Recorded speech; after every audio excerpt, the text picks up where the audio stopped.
നിങ്ങൾ ഇതിനു മുമ്പ് ഒറ്റയ്ക്കിരുന്നത് എപ്പോഴാണെന്ന് ഞാൻ ചോദിച്ചാൽ എന്തായിരിക്കും അതിൻ്റെ ഉത്തരം? അല്ലെങ്കിൽ ഒറ്റയ്ക്ക് സമയം സ്പെൻഡ് ചെയ്തത് ഒന്നോ രണ്ടോ മണിക്കൂറോ അല്ലെങ്കിൽ ദിവസങ്ങളോ?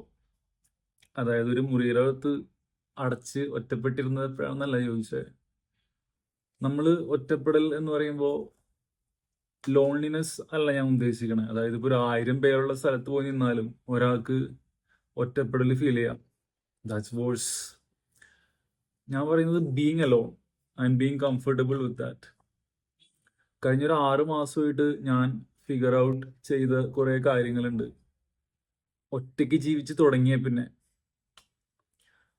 ആദ്യത്തെ ഒരു 3 മാസം പി ജിയിലൊക്കെ ജീവിച്ചു. അത് കഴിഞ്ഞിട്ട് ഒരു റൂമെല്ലാം കണ്ടുപിടിക്കാൻ കുറേ സമയം എടുത്തു. അതെല്ലാം ഞാൻ ഒറ്റയ്ക്കാണ് ചെയ്യേണ്ടി വന്നത്. ഏഹ് ഏറ്റവും അടുത്ത കുറച്ച് സുഹൃത്തുക്കളുടെ ഹെൽപ്പൊക്കെ ഉണ്ടായിരുന്നു. അത് മറക്കാൻ പറ്റില്ല. ബട്ട് അതിൽ നിന്ന് ഞാൻ പഠിച്ച കുറച്ച് കാര്യങ്ങളുണ്ട്. അതായത് ചില സമയത്ത് ഒറ്റപ്പെട്ടാലും അല്ലെങ്കിൽ ഒറ്റയ്ക്കാണ് നമ്മൾ നമ്മുടെ സമയം സ്പെൻഡ് ചെയ്യുന്നതെങ്കിലും അത് ഒരു നെഗറ്റീവായിട്ടുള്ള കാര്യം അല്ല എന്നാണ് ഞാൻ പറയാൻ ശ്രമിക്കുന്നത്. അതിനകത്ത് ഏറ്റവും വലിയ കാര്യം എനിക്ക് മനസ്സിലായത് അല്ലെങ്കിൽ ഞാൻ പഠിച്ചൊരു കാര്യം എന്ന് പറയുന്നത് റെസ്പോൺസിബിലിറ്റി.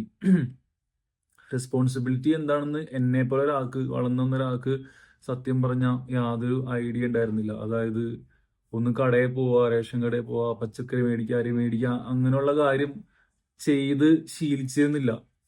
പക്ഷെ നമ്മൾ ഒറ്റയ്ക്ക് ജീവിക്കാൻ തുടങ്ങിയപ്പോഴാണ് മനസ്സിലായത് നമ്മുടെ പാരൻസ് എല്ലാം എന്തോരം പൈസ ചെലവാക്കിയിട്ടുണ്ട് ഇതിനെല്ലാം വേണ്ടി. അതിന്റെ കാര്യം മാത്രമല്ല പറയണേ, അതിന്റെ എഫേർട്ട് അതൊന്നും എനിക്കറിയില്ലായിരുന്നു. ഞാൻ അതെല്ലാം പഠിച്ചത്, സത്യം പറഞ്ഞാൽ പഠിച്ചുകൊണ്ടിരിക്കുന്നത് ഇപ്പോഴാണ് ലൈഫിൽ. കാരണം എപ്പോഴും നമ്മുടെ അപ്പുറത്തിപ്പുറത്തൊക്കെ ആൾക്കാരുണ്ടായിരുന്നു. നമ്മളെ ഫീഡ് ചെയ്യാൻ ആൾക്കാരുണ്ടായിരുന്നു. നമ്മൾ ഫുഡ് കഴിച്ചു എന്ന് ചോദിക്കാൻ ആൾക്കാരുണ്ടായിരുന്നു. ഇതെല്ലാം കഴിഞ്ഞ് നമ്മൾ നമ്മുടേതായ രീതിയിൽ ജീവിച്ചു തുടങ്ങുമ്പോഴാണ് ആ ഒരു റെസ്പോൺസിബിലിറ്റി. എൻ്റെ 2 ഷോൾഡേഴ്സിലും ആ ഒരു റെസ്പോൺസിബിലിറ്റി ഇപ്പം ഉണ്ട്. പക്ഷേ എനിക്കറിയാം ജീവിതത്തിൽ പല പല സാഹചര്യങ്ങളിലായിരിക്കും നമ്മളെല്ലാവരും ജീവിക്കണം. തീരെ ചെറുപ്പത്തിൽ തന്നെ കുടുംബത്തിന്റെ എല്ലാം റെസ്പോൺസിബിലിറ്റി ഉണ്ടാവുന്ന അല്ലെങ്കിൽ എടുക്കേണ്ടി വരുന്നവരുണ്ടാവും. അവരോട് എനിക്കൊന്നും പറയാനില്ല. കാരണം അത് വേറൊരു ലൈൻ ഓഫ് ലൈഫ് അല്ലേ. എന്നാൽ അതിൽ നിന്ന് സന്തോഷത്തോടെ ജീവിക്കുന്നവരും ഉണ്ടാവും കേട്ടോ. അങ്ങനെയല്ല ഞാൻ ഉദ്ദേശിച്ചത്. സോ റെസ്പോൺസിബിലിറ്റി ഞാൻ ഇപ്പൊ പഠിച്ചുകൊണ്ടിരിക്കുന്ന ഒരു മേജർ ലെസൺ ആണ് ലൈഫിൽ.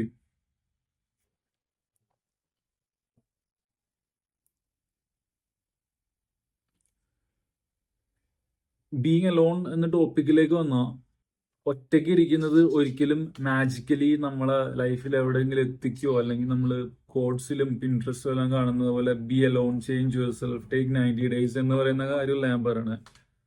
ഒറ്റയ്ക്ക് ഇരുന്നു എന്നുള്ളതുകൊണ്ട് അല്ലെങ്കിൽ ഒറ്റയ്ക്ക് ജീവിക്കുന്നു എന്നുള്ളതുകൊണ്ട് മാജിക്കലി നമ്മുടെ ലൈഫിൽ യാതൊരു ചേഞ്ചും വരാൻ പോകുന്നൊന്നുമില്ല. ബട്ട് നമുക്ക് കുറെ ഫ്രീ സ്പേസ് കിട്ടും.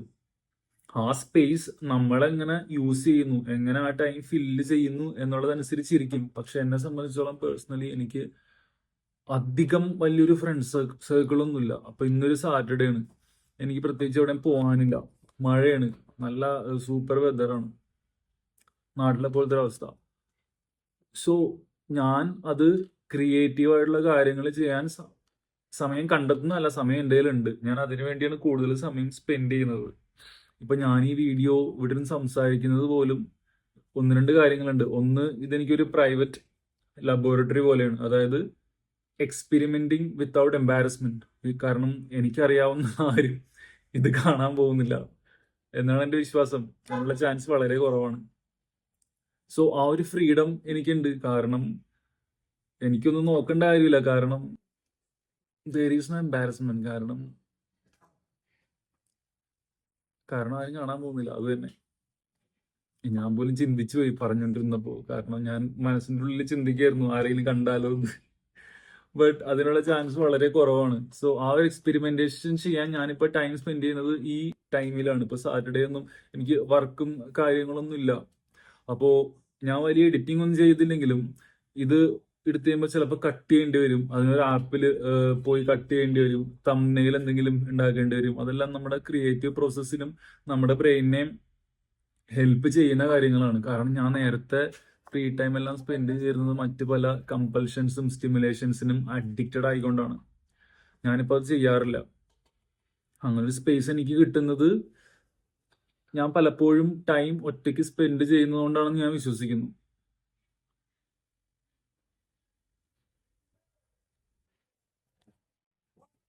അതിന്റെ ഒപ്പം തന്നെ പറയാവുന്നതാണ്, ഞാൻ ഒരു മിനിറ്റ് മുമ്പ് പറഞ്ഞ പോലെ ഹാബിറ്റ്സ് അല്ലെങ്കിൽ സ്റ്റിമുലേഷൻസ് ആൻഡ് കമ്പൾഷൻസ്, ഓരോന്ന് ചെയ്യാനുള്ള ഓൺലൈനായാലും അതിനുള്ളൊരു കമ്പൾഷൻ, അതും എനിക്ക് കൂടുതൽ ടൈം ഞാൻ എന്താണ് ചെയ്യുന്നത്, എൻ്റെ ഹാബിറ്റ്സ് ഒബ്സർവ് ചെയ്യാനുള്ള ടൈം ഇപ്പൊ കിട്ടുന്നുണ്ട്. അപ്പൊ ഞാൻ അങ്ങനെ എഴുതി ട്രാക്ക് ചെയ്ത് നോക്കി ടിക്ക് ഓഫ് ചെയ്ത് ഇനി ഞാൻ ചെയ്യാൻ പാടില്ലാത്ത കുറെ കാര്യങ്ങൾ ചെയ്യാണ്ടിരിക്കുന്നുണ്ട്. അതും ആ ഒരു ഒബ്സർവേഷനും എനിക്ക് തോന്നുന്നു എനിക്ക് എക്സ്ട്രാ ടൈം ഉള്ളത് കൊണ്ട് അതിൽ നിന്ന് പതിയെ പതിയെ ട്രാക്ക് ചെയ്ത് ഒബ്സർവ് ചെയ്ത് ഫിഗർ ഔട്ട് ചെയ്യാൻ പറ്റിയ കാര്യങ്ങളാണ്.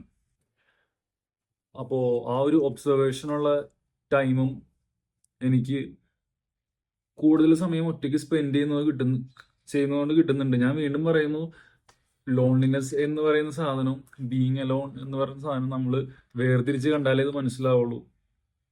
ഞാൻ ലോൺലി അല്ല എന്നെനിക്കറിയാം. ബട്ട് ബീങ് അലോൺ എന്ന് പറയുന്നത് എന്നെ സംബന്ധിച്ചോളം ബോർഡം ഒരു ബാഡ് തിങ് അല്ല. എന്താ പറയാ, കുറച്ചും കൂടി ബെറ്റർ ആയിട്ടുള്ള വേർഡ്സിൽ പറയാനാണെങ്കിൽ I'm comfortable with boredom. I am comfortable with boredom. ഞാനിവിടെ എഴുതി വെച്ചിരുന്നു, അതുകൊണ്ട് നോക്കി പറഞ്ഞു. ആ ഒരു കംഫർട്ട് ഉള്ളത് കൊണ്ട് എന്നെ സംബന്ധിച്ചോളം ബോറിംഗ് എന്ന് പറഞ്ഞ ഒരു പരിപാടി നടക്കുന്നില്ല. കാരണം ഫോൺ യൂസ് ചെയ്യുന്നതിന് പോലും ലിമിറ്റേഷൻസ് ഉണ്ട്. പക്ഷെ നമുക്ക് വായിക്കാൻ എത്രയോ ബുക്കുകളുണ്ട് അല്ലെ, അതേപോലെ എത്രയോ വീഡിയോസ് നമുക്ക് ഇതിനെപ്പറ്റി സംസാരിക്കാനുണ്ട്. അതൊക്കെ നമുക്ക് ഓൺലൈനിൽ വന്ന് സംസാരിക്കാം. അതിനുള്ളൊരു ടൈമാണ് ഇപ്പോ. എനിക്ക് തോന്നുന്നു നമ്മൾ പലരും റെഡിറ്റിലും അവിടെ ഇവിടെ എല്ലാം പോയിട്ട് ലോൺലി ആണ്, ആരെങ്കിലും ഉണ്ടോ കാണാം എന്നൊക്കെ പറയും. ആൾക്കാരെ കാണുന്നത് നല്ല കാര്യം, നമ്മളൊക്കെ സോഷ്യൽ ബീയിങ്സ് ആണല്ലോ. സോ തിങ്കൾ മുതൽ വെള്ളി വരെ ഞാനും ഓഫീസിലും അവിടെ ഇവിടെയൊക്കെ പോയിട്ട് ആൾക്കാരായിട്ട് സംസാരിച്ചാണ് ലൈഫിൽ മുമ്പോട്ട് പോകുന്നത്. ഞാൻ പറഞ്ഞു വരുന്നത്, നമ്മൾ കൂടുതൽ പേരും ഈ ലോൺലി ആണ് എന്നുള്ള ഫീലിംഗ് നമുക്ക് വരുന്നത് എനിക്ക് തോന്നുന്നു നമ്മുടെ ഫ്രീ ടൈമിൽ നമുക്ക് ചെയ്യാൻ വേറെ ഒന്നുമില്ല. ഈ റീൽസും ഷോർട്സും വീഡിയോസും എല്ലാം കണ്ട് സമയം കളയുന്നു. ബട്ട് അതിനൊക്കെ ഒരു ലിമിറ്റേഷൻ ഇല്ലേ?